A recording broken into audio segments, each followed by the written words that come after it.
Welcome to lecture 21. Come on in. Let's go ahead and get started by taking a look at this warm-up. Please go ahead and read this and try it on your own about some of the concepts we talked about last week. Let's take 5 minutes.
All right, how's this one looking?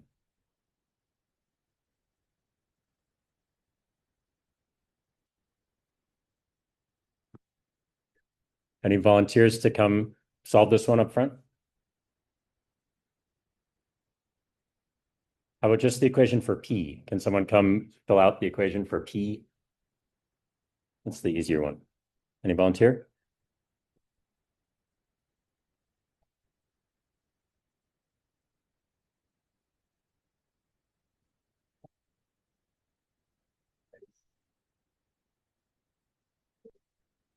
Sure, so go ahead and say the full equation.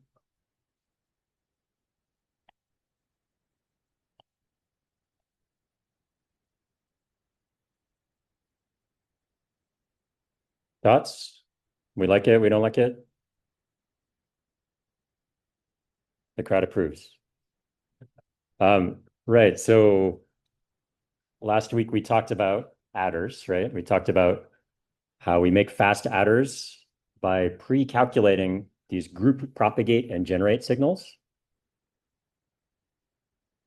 It's all about carries. It's all about whether we propagate a carry bit or not, whether we generate a carry bit or not, right? That's the hard part of the addition. And so for any size group, you're exactly right that we only propagate a carry from the start to the end if every intermediate propagate is true, right? Because we have to propagate all the way through 1, 2, 3, 4. So far, so good. Anyone want to take a stab at generate? This one's a little more complicated. It might help sort of think about it in plain language. When do we generate a carry? There's sort of 4 possibilities for this radix 4 cell.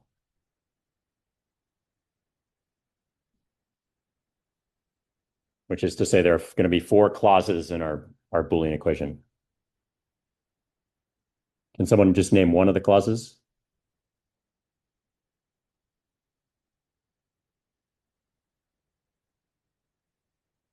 Yes. So say it a little louder, sorry. P0 times G0. That's not quite right. Okay, let's start with the MSB, which perhaps this is maybe not the clearest diagram, but the MSB is these bits 3 here. So one case where we generate is if the leftmost bit, the MSB, generates. So that's G3. Another case where we generate is where G2 generates, but then bit 3 has to propagate the carry, right? So it's G2P3. A third case is where bit 1 generates, but then all of the downstream bits propagate, right? And then a fourth case is where that very least significant bit generates and then all of the subsequent bits propagate.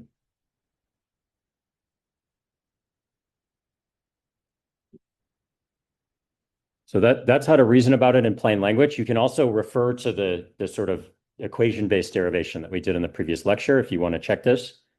But if you expand out all the terms, this is how it falls out.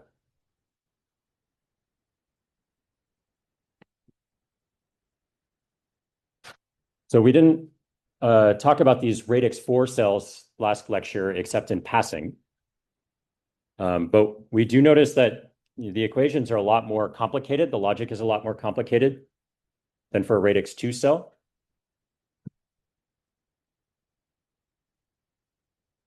So for the bonus, if you care to, you can analyze just how much more complicated. I won't go through the derivation of this, but you can see that for the radix 4 cell, it's basically an and 4 versus an and 2 to generate the group propagate for a radix 2 cell. And so you can work out how many transistors you need for an and 4 versus an and 2 and how big they have to be. An and 2 is just a NAND plus an inverter. So if you, as I suggest here, if you add up all the sizes, that works out to a total width of 8. An and 4, you can naively implement it as a NAND 4 and an inverter, but practically you would probably use complementary gates. Anyway, I worked out a total width of 18 for that, based on building it out of 2 NAND 2s and then a NOR 2, if you like. Anyway, if you're interested, please check my work offline.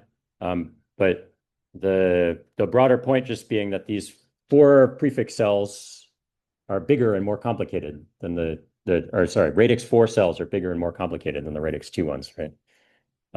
So then why would we use these radix 4 cells?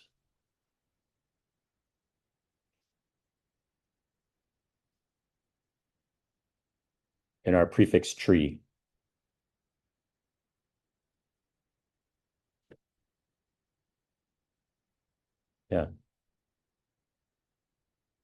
Yeah, well, it improves the overall delay, right, from start to end. But why is that specifically? Each cell is slower, but exactly, there's fewer stages, right? Because you're merging four into one each time instead of two into one. So it's a trade-off. Which one's better depends on the details of your standard cell implementation, your process, and so on.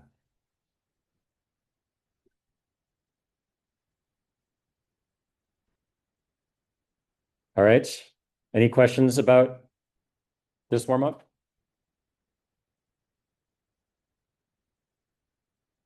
I think I caught everyone off guard because it's been a week, right? We had the Tuesday off. Hopefully it's trickling back in about adders, which we talked about last Thursday, right? A very common building block of digital systems, even more broadly, and we didn't talk about this, but this whole idea of prefix trees comes up in all kinds of structures beyond adders. So it's a very generally useful concept. We talked about how carries are the hard part. Carry is the critical path because it needs to, in the naive ripple carry implementation, it needs to ripple through every single cell, very slow. So we can use this PG logic, propagate generate logic, to decouple the prefix calculation from the actual carry propagation, which makes it into log time rather than linear time. And we talked about three different types of adders with PPA trade-offs. Ripple carry is the slowest, cheapest, lowest area. Carry bypass is kind of in the middle. Carry look ahead is the fastest, but most complicated and highest energy and area. So that was last time we learned how to add two numbers. Today we're going to learn how to multiply two numbers. So let's get started. Let's do something in base 10. Let's see, 56 times 12. I'm going to multiply 6 times 2 is 12. I'll carry the 1. 6 times 1 is 6, plus 1 is 7. Move to the next place. 5 times 2 is 10. Carry another 1. 5 times 1 is 1, plus 1 is 6. Do the sum. 7, 6. Okay, folks have mastered their elementary school multiplication, I hope. In binary, we're going to actually do pretty much the same thing. So now let's go ahead and multiply two binary numbers.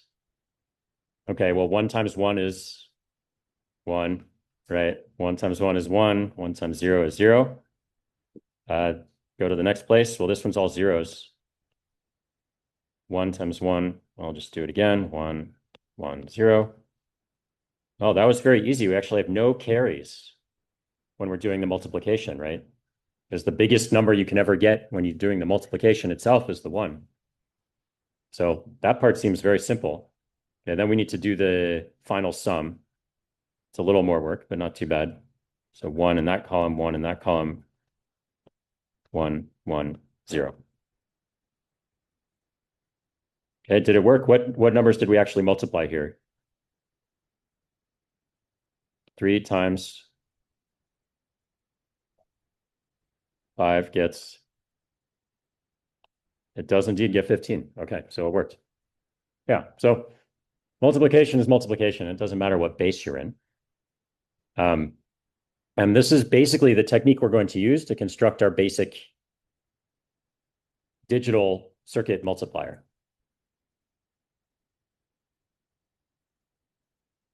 Okay, let's take a quick look and define or remind ourselves on a few pieces of terminology. When we're multiplying two numbers, we multiply the multiplicand, which we call A, while the multiplier, which we call B. We do that bit by bit or place by place along B and get a series of partial products. Excuse me. And then we sum those to get the final product. So like addition, we're going to see that there are many different ways to multiply numbers in digital circuits, and there's no one right answer. It's always a trade-off between our holy grail of performance, power, area.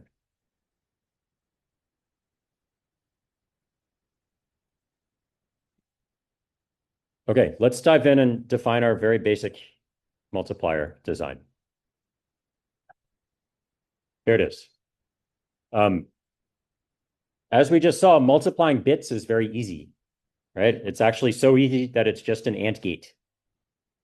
So to do the multiplication is trivial, right? We just AND A0, B0, we AND A0, B1, and so on and so on, right? You can see the AND gates structured in the array drawn here, sketching out the same structure as you see in the partial product tree on the left, right?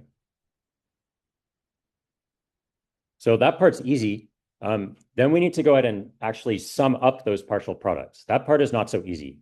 So it turns out that the hard part of multiplication is actually addition. And so we can use some of what we learned last time in order to help us make our multipliers faster and more efficient. You can see in this very basic parallel or array multiplier style that we're basically adding each partial product kind of bit by bit, right?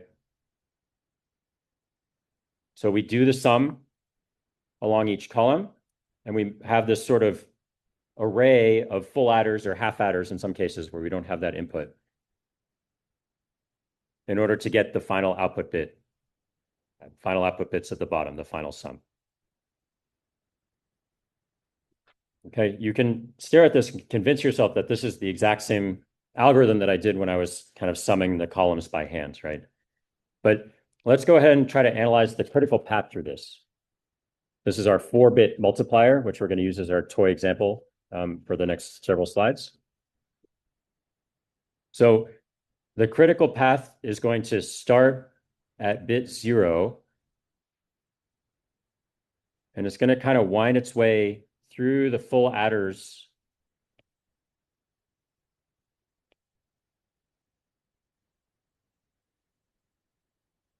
kind of like this,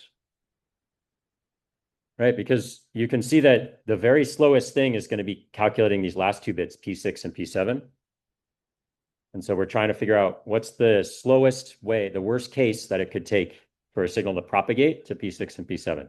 And so we had to go through 4 adder cells, single bit adder cells, just to get to the input to this final adder, which is the last row. And then we have to propagate that carry all the way along to get to the output. So you can see that this critical path is pretty bad, right? For a 4-bit multiplier, it's going through 4 cells just to get to that final row, and then 4 cells to propagate through that last row.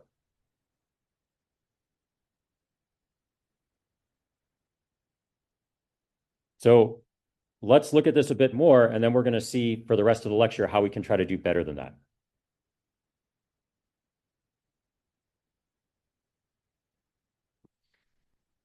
Commonly with these parallel or array multipliers, both when diagramming them and when actually placing the standard cells to lay them out, it often ends up being much more convenient to squash the parallelogram into a square or a rectangle.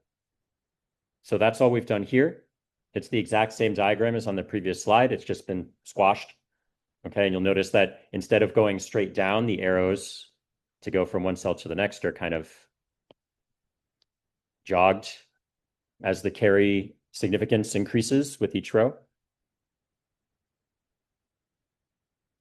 So this is a single cycle multiplier, and it's comprised of these sort of multiplier cells, which basically just contain an AND gate to do the actual multiply, which again is almost trivial, right? It's just multiplying 2 bits together, which is an AND. And then a full adder cell to sum up the partial products for that place, and then pass it to the left to propagate the carry and pass the sum downwards to the next row.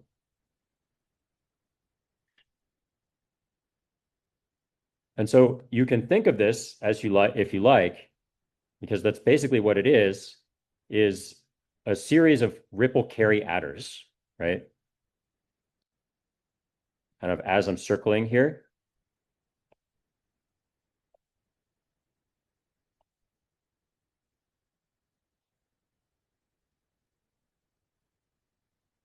Where in each row, well, we calculate all of the partial products at the start simultaneously, but just by doing an and on the cross product of all the different inputs.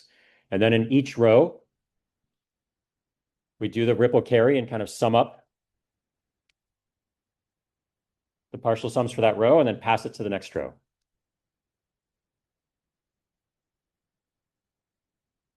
And then in our final row, we have a final ripple carry adder to generate the remaining bits of final product. So it's just a array of ripple carry adders. We know one ripple carry adder is very slow already. And so this array of ripple carry adders is going to be quite slow. So what I want to talk about next is a way to speed that up. This is a technique called carry save addition. And this is a way to add many numbers quickly in binary or in digital circuits. You'll notice that the difference between the problem we're faced with the partial products and the problem we talked about last week when we were talking about generic adders is that in general, our adders last week were just adding two numbers, two 8-bit numbers or two 32-bit numbers.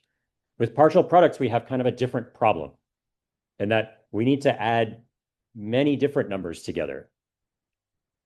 Right? For a 4-bit multiplier, we got 4 different rows of partial products. For a 32-bit multiplier, you need to add 32 partial products together. So the technique we're going to use is called carry save addition. It's a method of speeding up the summation of multiple numbers in general. So if you needed to have an adder that's adding 3 operands or 4 operands, you can use it for that. It's most commonly used inside of multipliers. The easiest way to explain it, I think, is to do an example. So let me go ahead and add these 3 numbers in carry save method rather than sort of our normal method of just summing them all together directly. So I'll start with the first 2.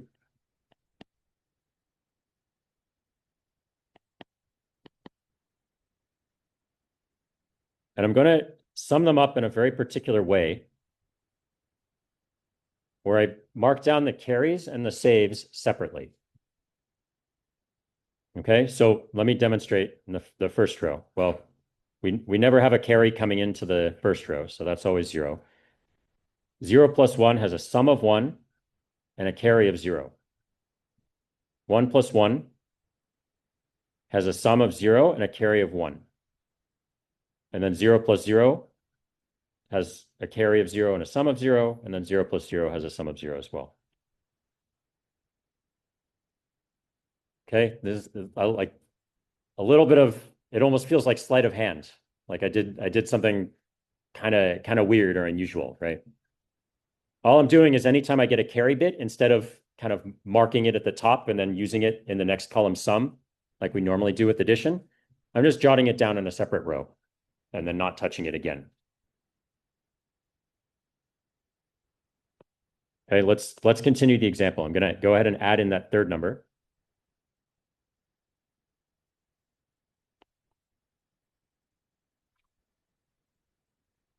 So now we're adding 3 numbers together. Same technique. I'm going to get a carry out and a sum out. So 1 plus 1, we always start with 0 in the carry. 1 plus 1 is 0 with the sum and 1 bit of carry. And then 1 plus 0 is a 1 in the sum and a 0 in the carry. 1 plus 0 is a 1 in the sum and a 0 in the carry. And then we have all zeros again in the last.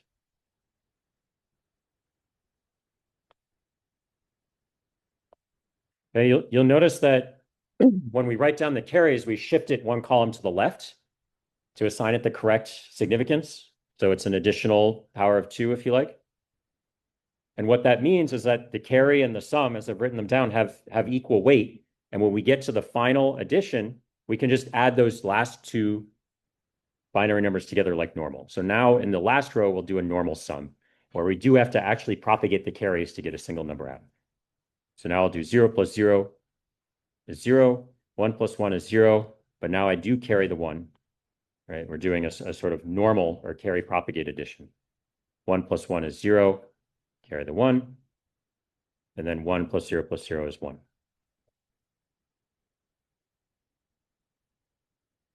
Okay, did it work? Well, I was adding together 3 plus 2 plus 3, and I got 8.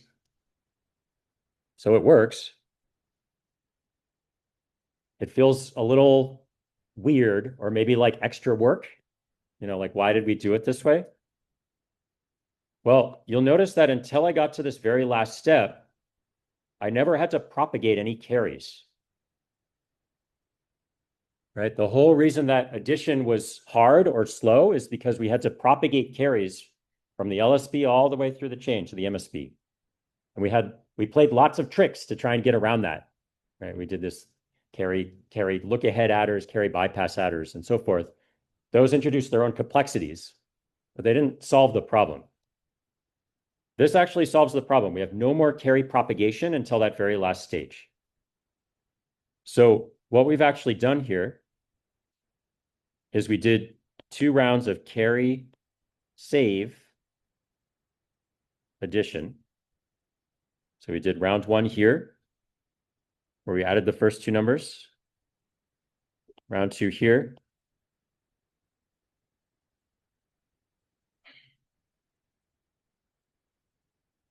And then only at the very end did we do a final carry propagate addition. Right? So carry propagate is the term I'm using to describe all of the adders that we talked about last week. Those are all carry propagate adders that add 2 numbers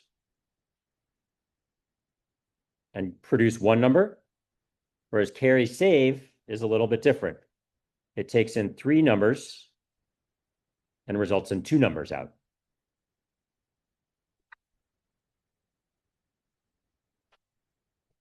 So you can see that carry save is not very useful for adding 2 numbers together because it only gives you 2 numbers out, right? So you haven't gained anything. But for adding large stacks of numbers like we need to do here, carry save is super handy because we no longer have to propagate a carry. And so the delay is going to be fixed, as we'll see in a moment, through a carry save adder, regardless of its width.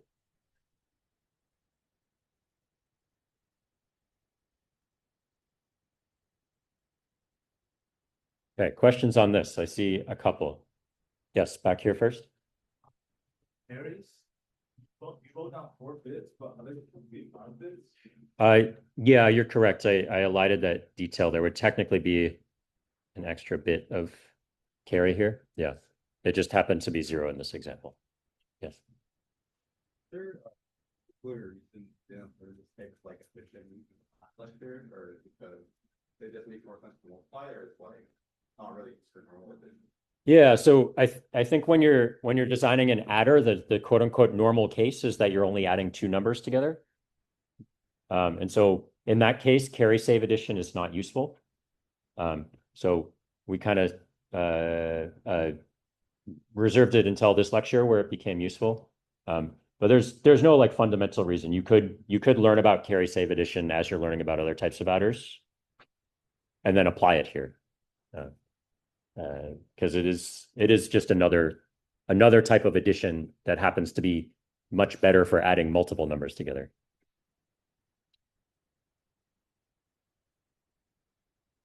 Yes. Yeah.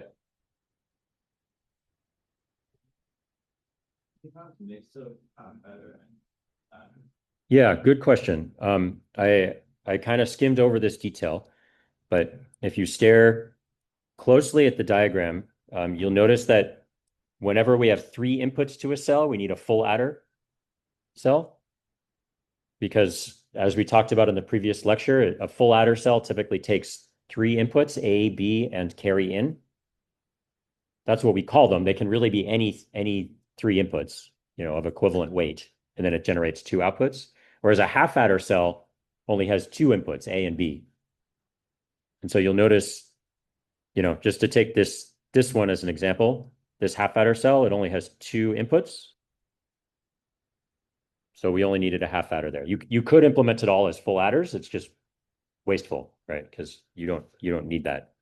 And we saw in the last lecture how half adders save quite a bit of logic over the full adder. So as an optimization, we use half adders when we can.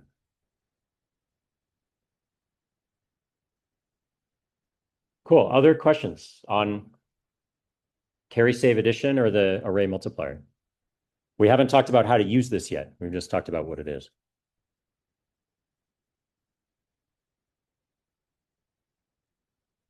Okay, we're gonna take a little break so you can collect your thoughts here.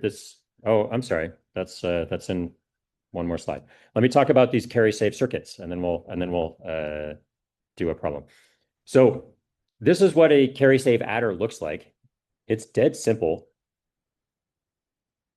because we no longer have all the complexity of managing the carry bits, propagating the carry bits, right? So at each bit position, all we're doing is taking in three inputs, 1, 2, 3, of the same, kind of place or same power of 2, if you like, the same weight, and then outputting a sum of the same weight and a carry bit of weight 1 greater than that, or power of 2, 1 greater than that. And that functionality is exactly what a full adder cell already does. All right, so this CSA, as an example, this is an 8-bit CSA, carry save adder. It's just parallel full adders, but you'll notice that they're not chained together. It's not a ripple carry adder where you have this long critical path going through the thing. The critical path of the CSA is exactly one full adder worth of delay, no matter how wide it gets. That's why this is so nice. And so when we're doing these partial product additions, we can use these kind of stacks or chains of CSAs. CSA, add another partial product, add another partial product. And then only once we get to the very end do we need a CPA at the final add to sum up those last two sets of partial products or intermediate sums into the final sum. And that CPA, you can use all of the design tricks that we talked about previously to make it fast, right? You can use prefix logic and carry look-ahead adders and all that. But the carry save logic itself is dead simple.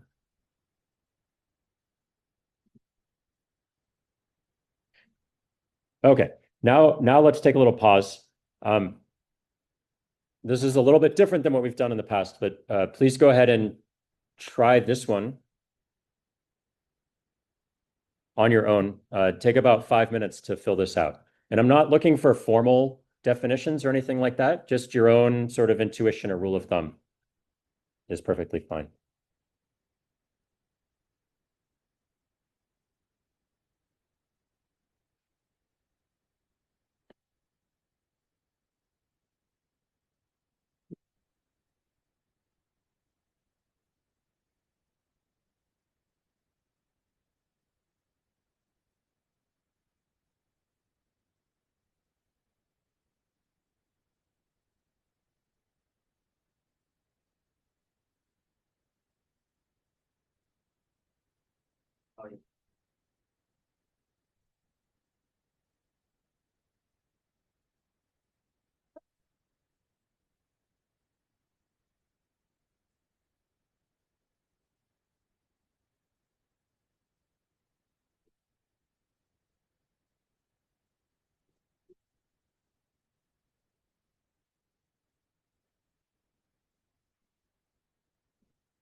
Produces, 3 numbers produces 2, so it's 3 to 2.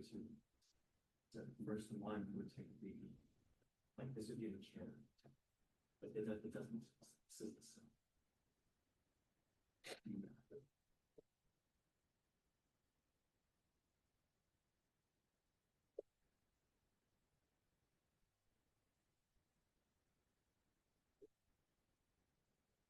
Yeah.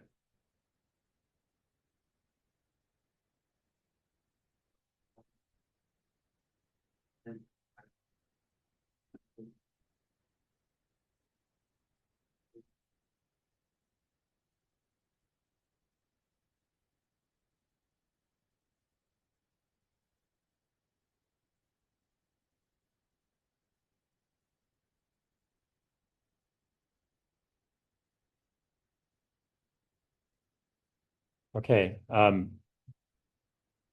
Hopefully people have come up with definitions for most of these on your own. Even if you're not quite finished, that's okay. What I would like you to do now is go ahead and look around, turn to a neighbor, a partner. Please make eye contact with who that person's going to be right now, so there's not any confusion. Please go ahead and just share the definitions you came up with, and in particular, if there's any that you were missing, check in with your partner about what they wrote down. And make sure you have all 4 filled in by the time you're done with your discussion. Go ahead and take 2 minutes to share your definitions with your partner.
Correct. Yeah. We're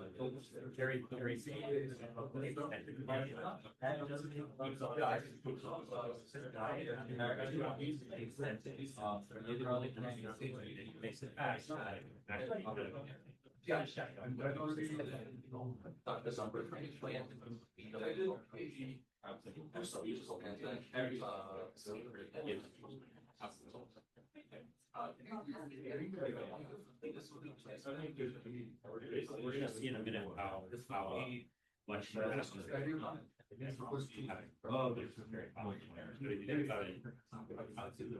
as we just saw, the delay of a finger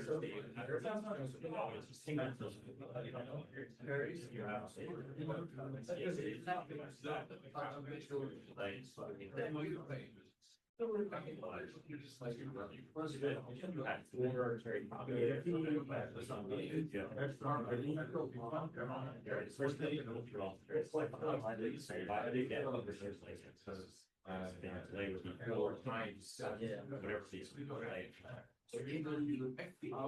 Together a bunch of tracing hydrogen. Still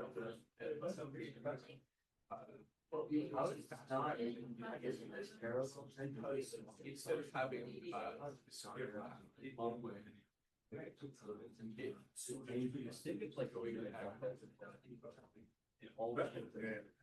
to it's all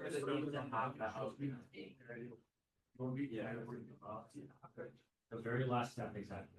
Yes, you need to do it to propagate. But it really just initial. Yep, it's all normal additions. Go through the shares. And then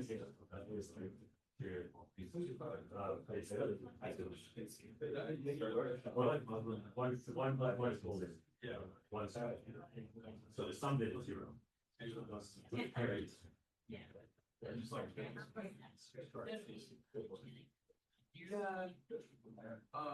What's this? Okay, let's come back together. Hearing some good conversations and good discussion. It seems like people mostly sorted out the distinctions here. I find all these terms confusing. I like to be honest, when I was preparing for this lecture, I hadn't looked at adders for a couple of years, and I had to go back and refresh myself of what all these different things mean. So I'm trying to fortify you against that by helping you construct some structure or taxonomy of all these different adder types. Were there any of these definitions? Were there any that both you and your partner were kind of like, I have no idea what's going on here, and we need to share out? Any missing definitions that we should fill in as a group?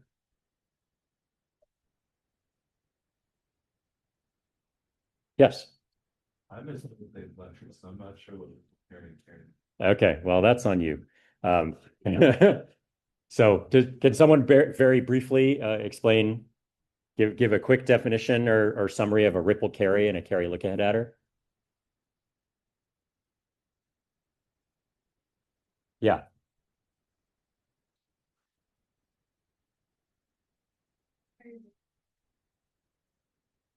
Kind of bypass and by grouping things and having like a quicker desire to jump through just like one bits or something by calculating the propagate.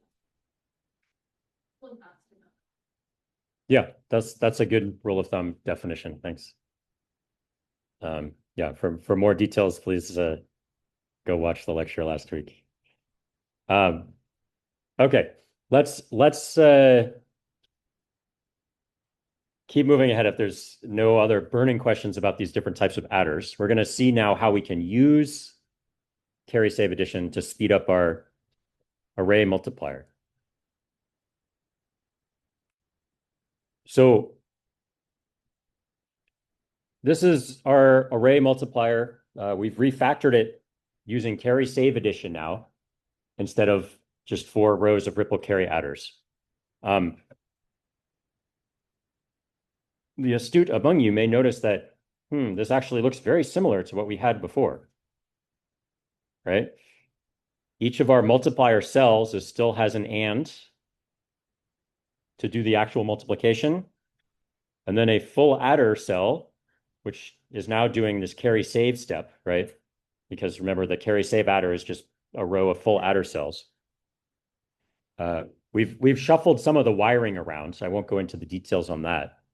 But the structure actually looks quite similar. So have we really saved anything here? Have we really helped ourselves? If we look at the critical path, right, we still need to propagate through this chain of full adder cells in the CSA array. And then we go into the fast carry propagate adder in the end. If it's a ripple carry adder, then we need to ripple through the last 3 full adder cells here. We know that there are tricks, probably not for this 3-bit example, but if you're getting much wider, there are tricks that we can play, carry bypass or carry look ahead adders to make this faster, so we don't have to ripple through that whole thing. But we haven't actually saved ourselves very much delay, it seems like, with this carry save approach, despite what I promised you previously.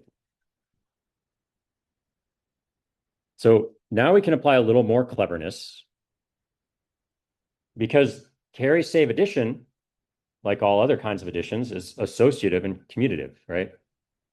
Which is to say, we can add things in whatever order we like, whatever grouping we like.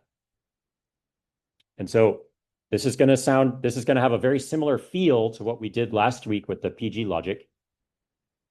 All we're saying is that if we have a stack of CSAs that we need to do, we don't need to do them one after the other in sequence to have, O of n delay.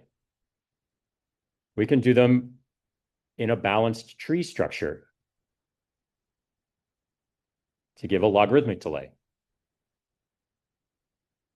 So you can see in this cartoon, right, the CSAs have sort of been staggered into this tree-like structure. This in particular is called a Wallace tree.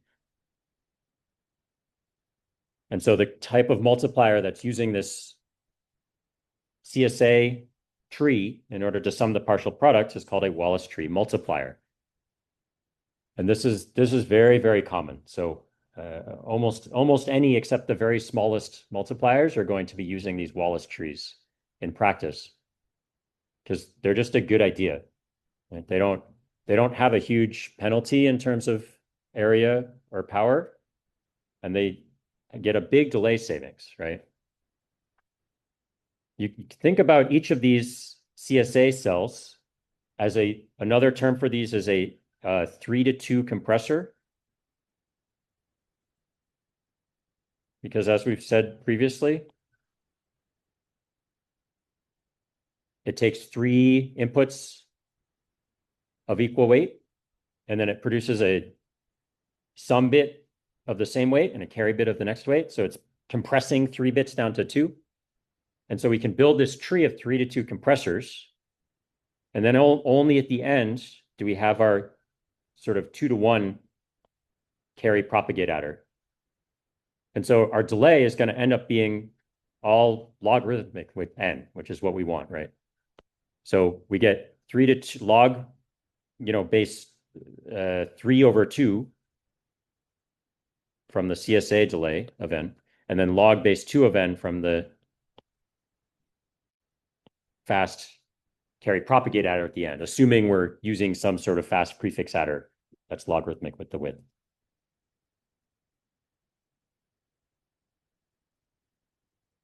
So this is our Wallace tree. Let's look at an example. Again, we're going to see over and over today that things become much more concrete with an example. Let's say we have this these 4 partial products, like in our previous example, that we need to reduce. So they're in 7 columns, right? So we need to add up these 7 columns of numbers. So first, we're just going to kind of, for convenience, we'll shuffle them into this triangle shape that you can see on the right diagram, the first stage diagram. Okay, and then we're going to start compressing bits or pairs of bits. And the trick here is that we have 2 options, right? We can either do a 3-to-2 compression, which is our full adder cell, or we can do, if you think about it, a 2-to-2 compression, which is our half adder cell. This seems funny. Why would we do that? Well, it is actually doing something, right? Because a half adder is taking 2 bits of equal weight, and it's producing a carry bit and a sum bit. So the carry bit has weight 1 place higher than the sum bit. So let's go ahead and do that. First, we're going to do a couple of 2-to-2 compressions. So I've circled 2 cells here. And that's saying put these through a half adder cell. And so that's going to wind up with 1 bit in this column and 1 bit in the next column. Same here, 1 bit in this column and 1 bit in the next column. So hopefully you can see how once we've done that transformation, we wind up in this second stage situation here. So now we've moved one of the bits in column 3 over to column 4. We've done the same over to column 5. So now we can, in the second stage, group as circled here, where we're going to apply 3 of these 3-to-2 compressions. So again, 3 bits in one column goes to 1 bit in that same column and 1 bit in the next column. We're doing that 3 times, and then one of these 2-to-2 compressions, which is a half adder cell. And the reason we made that particular choice is that we get to this final stage where now we have exactly 2 bits to sum in every column. And so we've squashed it down into the problem of just summing 2 numbers together. And we know how to do that, right? We apply a fast CPA at that last stage. So the trick with constructing these Wallace trees is always, this game of how can you kind of squash things down using 3 to 2 or 2 to 2 compressions, using a minimal number of stages so that you wind up with exactly 2 things to sum in each column. And then you do your final CPA. And if we look at what the circuit of what I just described verbally and sort of in the cartoons looks like, it looks exactly like this, right? So remember in that first stage, we had 2 half adders. Well, here they are. Right, we've selected the particular partial products that were marked on the previous stage as the dots that we circled to do the 2 to 2 compression. And then that second stage has 3 full adders and a half adder. And then here's our final adder, which is just any fast adder implementation from the previous lecture. So this is what a Wallace tree multiplier typically looks like. It's this tree of full adder and half adder cells that are optimized in order to give logarithmic number of stages, logarithmic delay, even as the width of the multiplier gets wider. This note is maybe interesting for folks in FPGA lab specifically. You may recall way back in lecture 15 when I was talking about FPGAs and what's inside those slices, I mentioned that there was this special logic for fast ripple carry addition. And at the time, no one knew what I was talking about because we hadn't talked about addition yet. But now here it comes back, right? So Wallace trees are less often used in FPGAs because they have these special logic in the slices to do fast ripple carries. And so it may actually be faster to do multiple stages of CPA in an FPGA.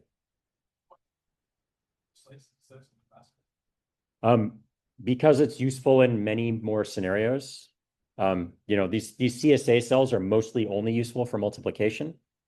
But if you lay down these ripple carry cells, you can use them in multiplication and addition and other kinds of arithmetic as well.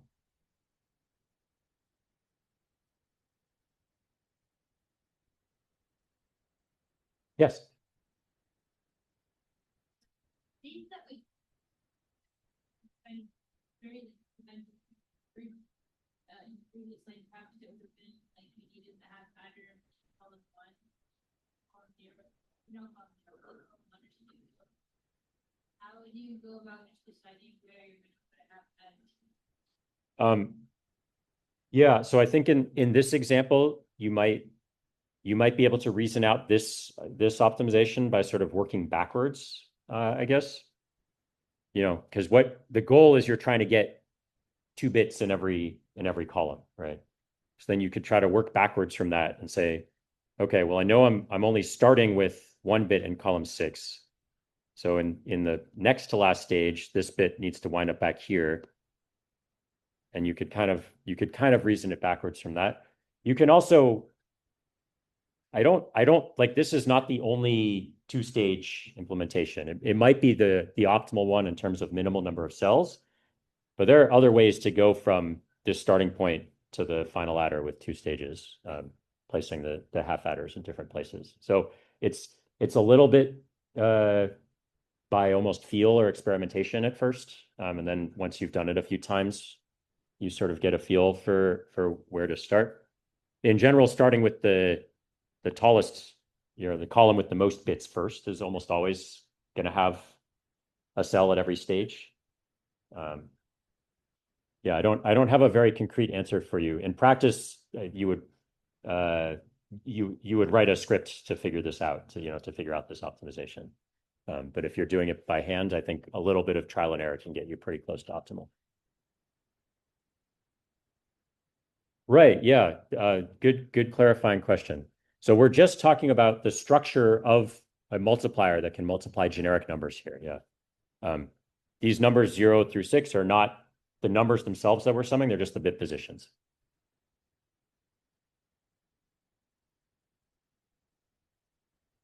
Okay. Do you mean if you had more bit positions, like a wider set of partial products, would it?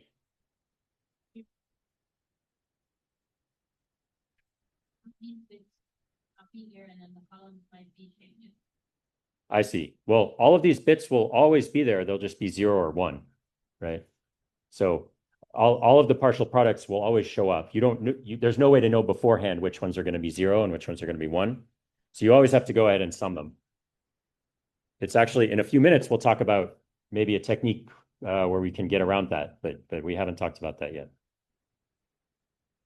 Okay. Very briefly, on performance, multipliers, even with this optimization, still have a long critical path. And so it's very common to build a two-stage multiplier by adding a pipeline register here before the final adder. So you do the partial products generation, and then you do the CSA stages in your first pipeline stage, and then you do the final addition in the second pipeline stage. The delays usually work out such that those are roughly balanced for reasonable multiplier sizes. So this is a common way to build a two-stage multiplier. If you want something faster with more pipeline stages, that gets more complicated because then you need to figure out how to chop it up more finely. Okay, let's take a break. We've been at this a little while. And if you can put like the full course name in a single word, it'll probably show up a little better. So like, EE16A or CS70 or something like that, just so that the responses will be clear.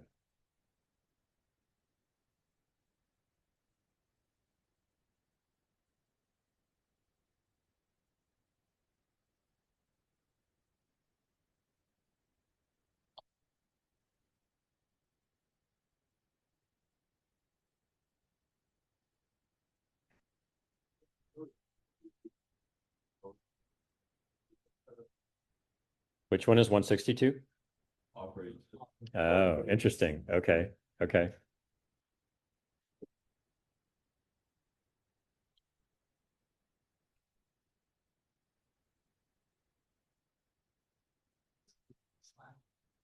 Where Jay.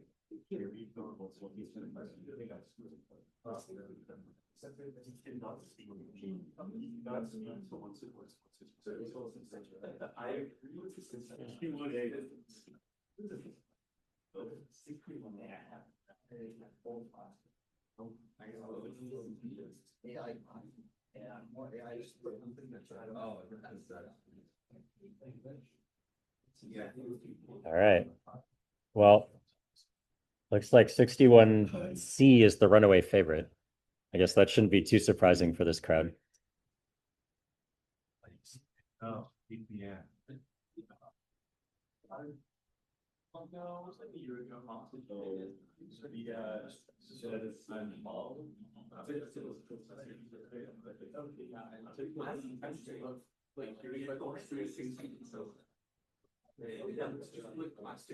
All right. Anyone else want to chime in, or are we feeling 61C is the winner?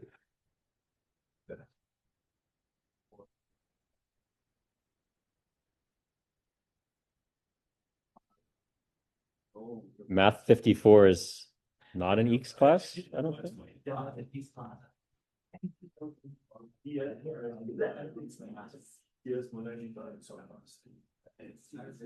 All right.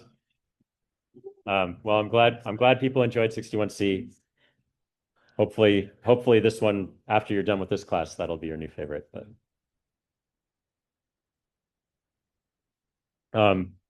okay, briefly on course stuff. I think everyone knows the drill at this point, but it is, of course, project season. So the checkpoint 2 deadline was Friday. If you're still working on it, that is okay, but please give it your all because we want folks to be successful on this project.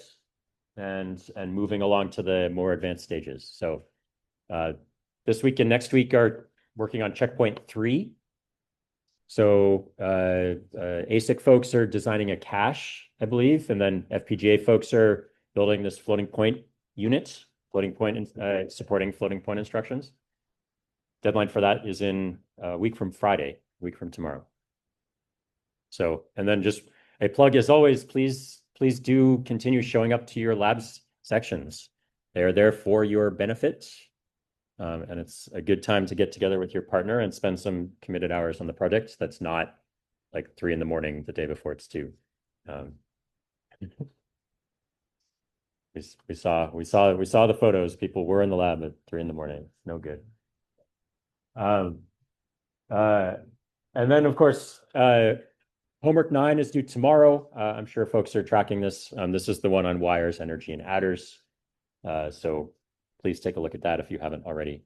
There was a new, I believe yesterday there was a new version posted that clarifies some of the language particularly in the power and energy problem. So please make sure to grab the latest version and check on Ed for the discussion around the delta there. Okay, any administrative questions? All right, for the last 15 minutes, we're going to talk about one more technique to speed up multipliers. This one is less of a slam dunk, I would say, than Wallace trees. It's not used everywhere, but it still is pretty common. It's another one that seems a little weird in terms of why the heck would we multiply numbers that way, but it's kind of cool once you wrap your head around it. So this is called Booth recoding. I learned it as Booth encoding, so I may say that instead, but it's the same concept. So let's motivate this. Here's our generic multiplication problem. But then we'll come back to the question asked earlier, actually, pointing out that many of these partial products, right, they can only ever be 0 or 1. And many of them are actually going to be 0. Right? In particular, you can think of each row of partial products. It's either going to be A copied if B0 is 1 or 0. Right? Each row is going to be A or 0. A or 0. Where this is A and B. So in particular, if B happens to be all zeros, then all the partial products wind up as 0. And it seems like we've wasted a lot of effort doing all of these partial product additions when we're just adding zeros together. However, we have to plan for the worst case where all of the bits of B are 1, and then all of the partial products are copies of A. On average, if you think the average is kind of a mix of 1s and 0s in B, then half of those partial products are going to be all zeros. Right? I think this is sort of the question you were getting at earlier. Right? Is there anything we can do about this or exploit this somehow to save all those wasted additions of 0 partial products? So let's talk about Booth recoding. This is another application of the term radix. Previously, we were just adding each partial product was based on a single bit of B, right? So we would look at B0 and multiply that by A0, A1, A2, A3 to generate the first partial product. With Booth encoding, in particular radix 4 Booth encoding, which is what we're going to be talking about today, we're actually going to generate the partial products using the first 2 bits of B, right? So this partial product is going to be based on B1 and B0 both. We're going to look at both of those. And then the next partial product is going to be based on B2 and B3 both, and so on down to the last one. We're looking at these now in groups of 2 bits of B. And so right away, we notice that, hey, instead of having n partial products, there's only n over 2 partial products to sum up. So the advantage of Booth encoding is obvious right from the get-go. We have half as many partial products to add up. We're going to have many fewer cases where we're adding zeros together, because it's unlikely to come up that a pair of bits is both going to be 0. So what's the downside? The downside is that now to calculate our partial products is no longer trivial. It's no longer just an AND gate, right? It's much more complicated. So in particular, instead of each of these sort of doubled up partial products being 0 or A, now it could be either 0, A, 2A, or 3A. Right? Do you see, because we're selecting on 2 bits, that there are 4 possibilities for each partial product? And so the key insight of Booth encoding is that, well, 3A is what's referred to as a hard multiple. It's difficult to generate in simple digital logic. And so we're going to skip that one or work around it entirely. And we're going to see in a moment the details of this, but we're basically going to express 3A as 4A minus A. And we're going to express 2A as 4A minus 2A.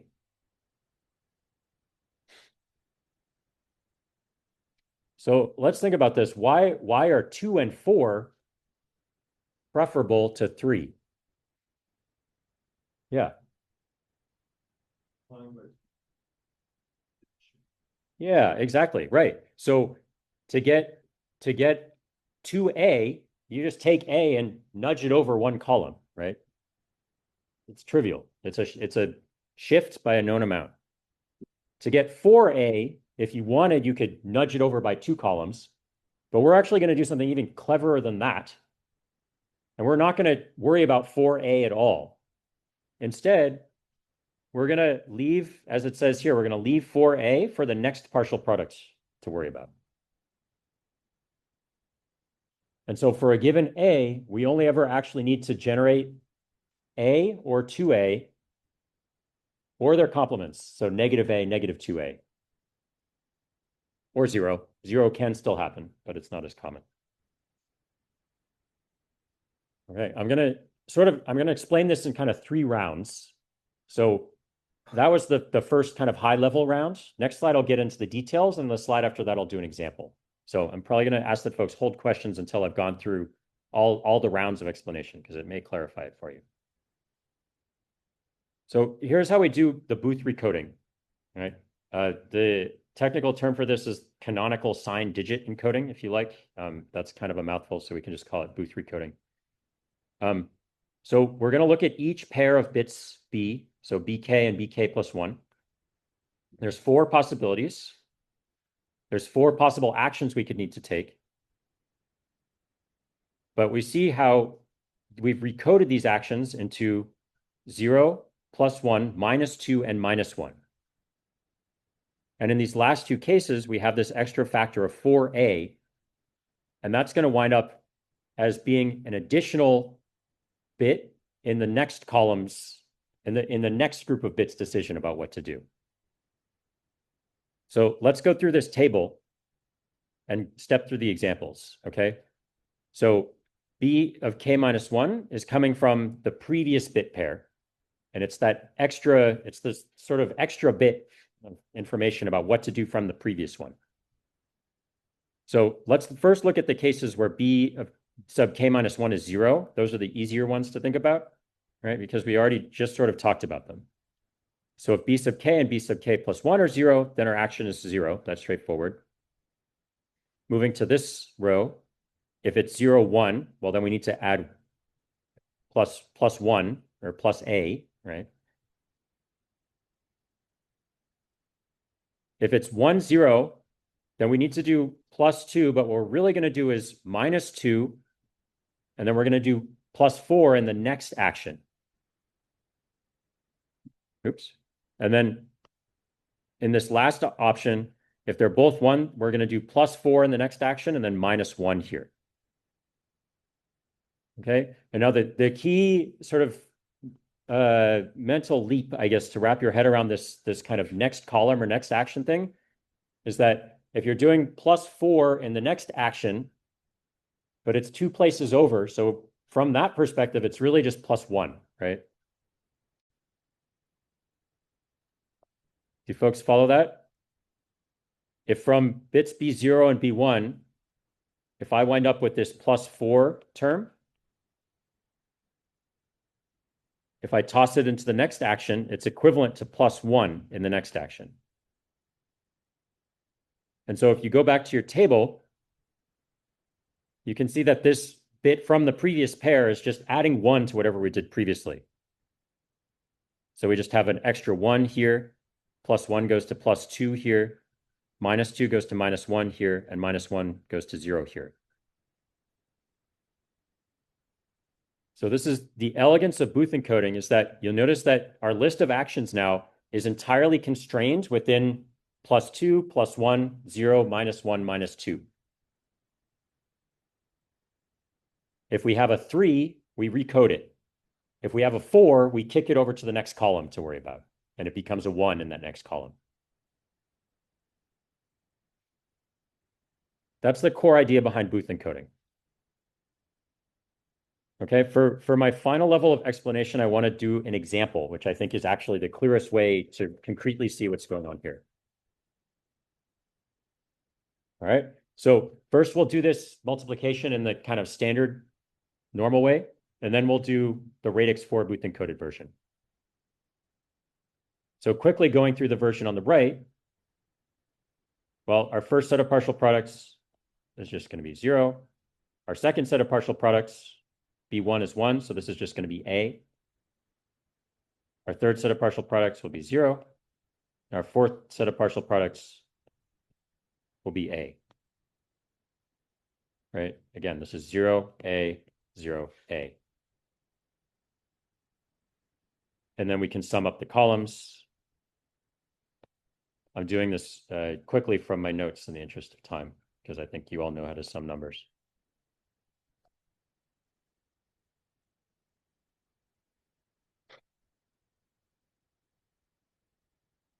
Okay, now let's do it in the radix 4 Booth encoded version.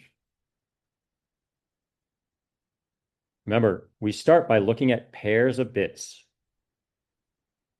So this pair of bits is a 1, 0.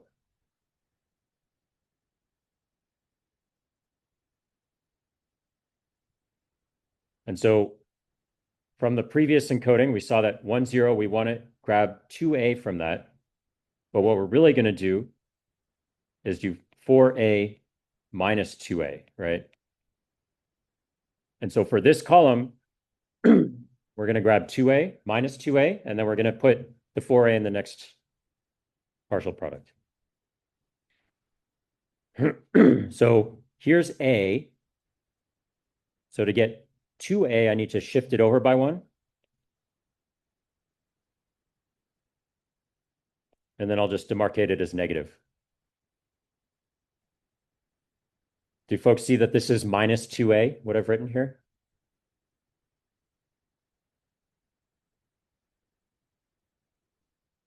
Okay, and then for our next column,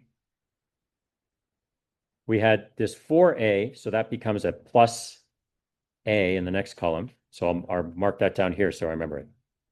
Or in the next row of partial products. Okay, let's look at the next set of 2 bits of B. Well, that's 1, 0 again.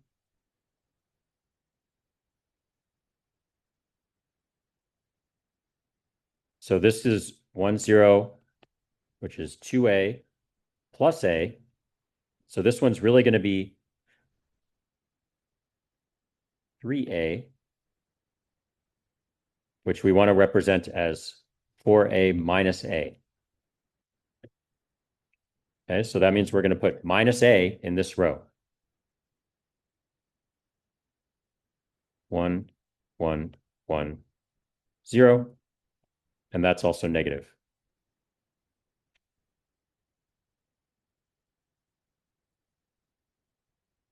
I'll put a sort of dotted line here to show which is going with which. And then for our last row,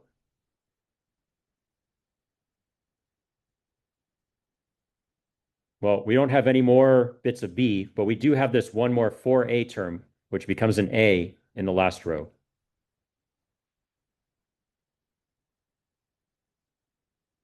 And so I'll just write down A, 1, 1, 1, 0. and that one's positive.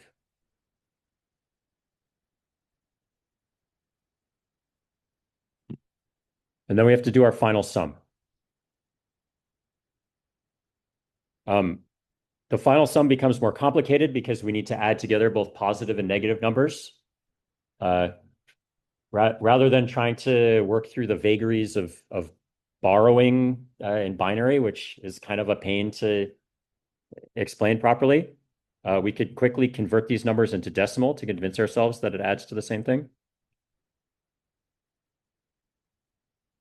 So the three partial products are minus 14,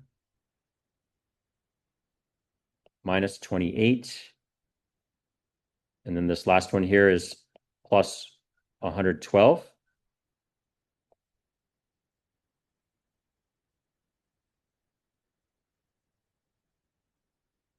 And if you work out that sum, it works out to 70. And the binary representation of 70 is exactly what we had on the left side.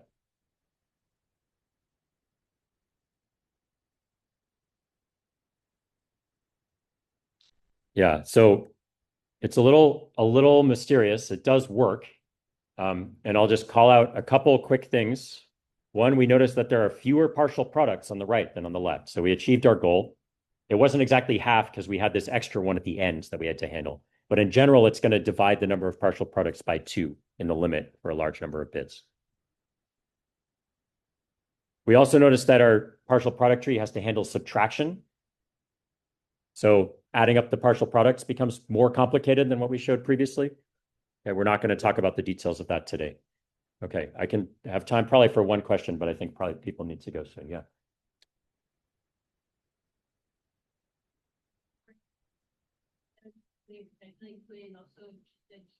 Yep, so in this first row, you could absolutely do it as 2A, but in the general case, we want this one to be minus 2, so that if you have a 1 coming from the previous set of bits, that it works out as minus 1, right? If we left this as plus 2, then if you had an extra one coming from the previous set of bits, then this would be plus 3, which is what we don't want.